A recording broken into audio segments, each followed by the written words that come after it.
고양시 탄현 청소년의 집 뉴스의 최하든 앵커 강지성입니다. 첫 번째 뉴스입니다. 전국 곳곳에서 코로나 확진자가 여전히 하루 4만 명 이상을 육박하고 있는데요. 하지만 많은 사람들이 경각심을 잃고 방역 수칙을 지키지 않는 모습이 많다고 합니다. 탄현 청소년의 집은 코로나 방역을 어떻게 하고 있는지 취재를 해보았습니다. 강지성 기자가 보도합니다. 제가 지금 나와 있는 곳은 고양시에 위치한 탄현 청소년 문화의 집입니다.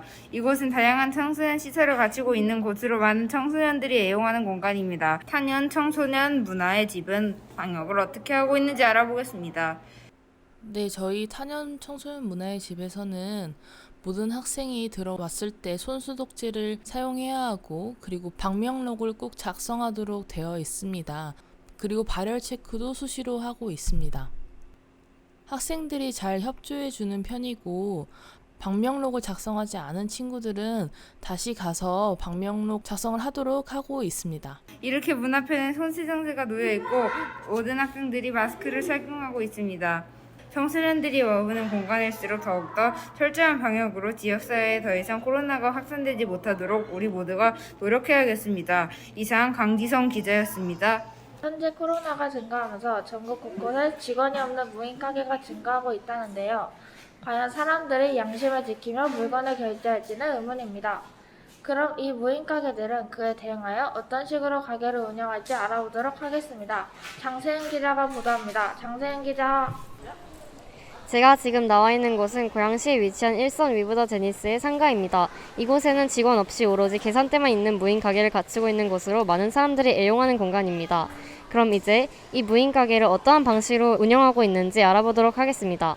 이렇게 문 앞쪽에는 결제를 진행할 수 있는 계산대가 놓여 있고 손님들은 모두 상품의 바구니를 넣고 계산대에 결제를 진행하고 있습니다.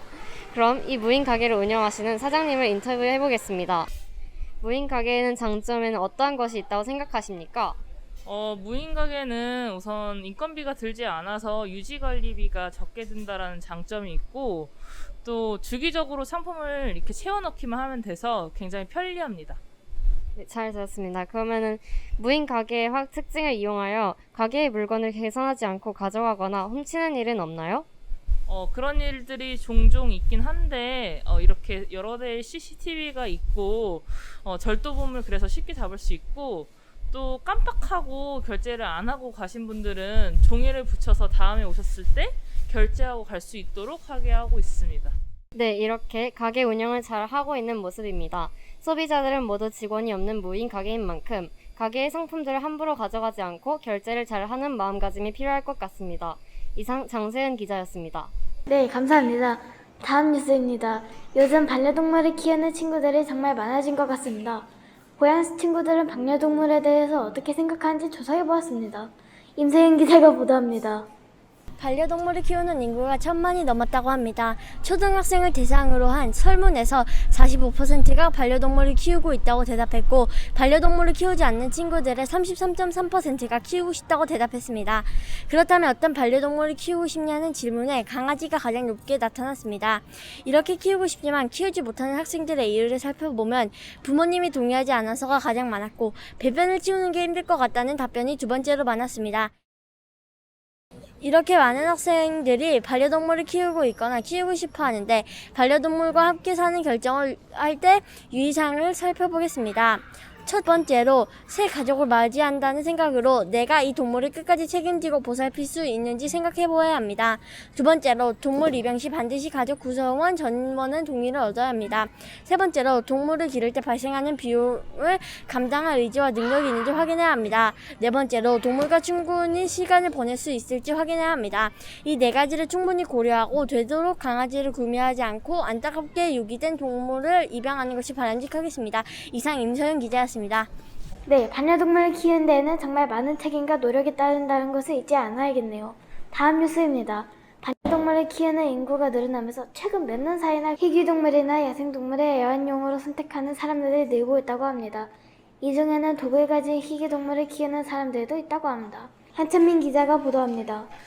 사람들이 키우는 희귀동물에는 엄청나게 큰 진해, 타조, 황소개구리, 도마뱀 등 그 종류도 다양합니다. 저도 진해를 애완동물로 키우고 있는데요.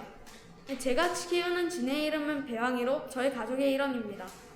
강아지나 고양이와 다르게 독특하고 특별한 매력을 가지고 있습니다. 이러한 매력 때문에 점점 많은 사람들이 희귀종을 선택하는데요. 이런 희귀동물 중에서는 사람들을 죽일 수 있는 맹독을 가진 동물들도 있습니다.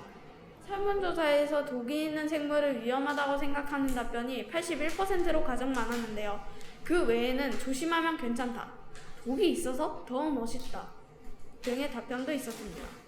독이 있는 생물을 키우는데 어떤 문제점이 발생할 수 있을까요? 라는 질문에는 키우는 사람이 물릴 수 있다라는 답변이 가장 많았고, 걱정돼서 잠이 안 올 것 같다, 그 다음으로 다른 동물에게 해를 끼칠 것 같다, 생태계 교란시킬 것 같다 등의 의견이 있었습니다. 동물에게 물렸냐는 질문에는 81.8%가 물린 적 없다라고 대답하기도 했습니다. 이처럼 많은 사람들이 독이 있는 생물에 대해 위험하다고 지적했는데요. 그럼에도 불구하고 독이 있는 생물을 키우려고 한다면 몇 가지 주의사항을 확인해야 합니다. 우선 합법적으로 키울 수 있는 생물인지를 확인하고 그 생물에 대해 충분히 조사를 해서 데려와야 합니다. 집에서 키울 때는 여러 가지 안전수칙을 잘 지키면서 키워야 합니다. 이상 한찬민 기자였습니다. 감사합니다. 네, 여기까지 탄현 문화의 집 뉴스였습니다. 시청해주셔서 감사합니다.